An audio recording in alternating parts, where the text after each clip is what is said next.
अगर हमें कर्म का ही फल मिलना है तो फिर हम भक्ति क्यों करें?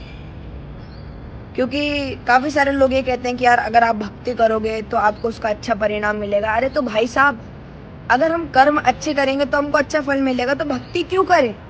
ऐसा काफी सारे लोगों का मानना होता है। लोग कहते हैं कि यार अगर हम अच्छे कर्म करेंगे तो उसका अच्छा परिणाम मिलेगा, बुरे कर्म करेंगे तो बुरा परिणाम मिलेगा, तो भक्ति बीच में कहाँ से आ गई? तो उनके लिए एक उत्तर देना चाहता हूँ। देखो मेरे भाई, एक बार एक इंसान था जो भगवान की इतनी भक्ति करता था, इतनी बड़ी भक्ति करता था कि एक दिन वो रास्ते से जा रहा था और उसने नीचे नहीं देखा और इतनी बड़ी उसको कील पाँव में चुभ गई। अब पैरों में से उसके खून निकलने लगा और उसने भगवान से कहा कि हे भगवान, इतनी भक्ति करने के बाद भी पाँव में आपने कील चुभा दी। और उसी वक्त जो उसका पड़ोसी था वो इतना पापी था, इतना पापी था, और उसको उसी दिन उसी समय पे एक सोने की पोटली मिल गई। तो फिर उस भगवान के भक्त ने कहा कि हे नाथ, मैं तो आपकी भक्ति करता था और आपने तो मेरे साथ ये काम कर दिया।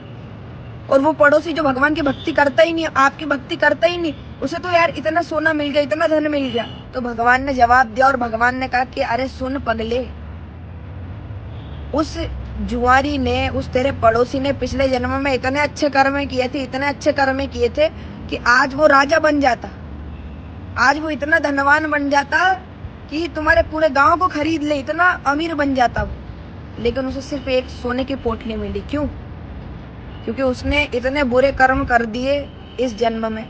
और दूसरी बात ये कि तूने पिछले जन्म में इतने बुरे कर्म किए थे, इतने बुरे कर्म किए थे कि आज तेरी मृत्यु निश्चित थी, लेकिन तूने मेरी इतनी भक्ति करी, इतनी भक्ति करी कि आज वो मृत्यु एक कील में बदल गई। तो इसलिए मेरे भाई, अगर आप अच्छे कर्म करोगे तो अच्छा परिणाम मिलेगा, लेकिन अगर आपने पिछले जन्म में बुरे कर्म किए हैं और आपने इस जन्म में भगवान की भक्ति कर ली, तो वो बुरे कर्म भी भगवान की भक्ति से मिट सकते हैं। तो इसलिए मेरे भाई, अगर आप अच्छे कर्म कर रहे हो तो उसके साथ साथ भक्ति भी करो, क्योंकि आप अगर भक्ति करोगे तो आपके जितने भी पाप हैं वो सब नष्ट हो सकते हैं भक्ति से।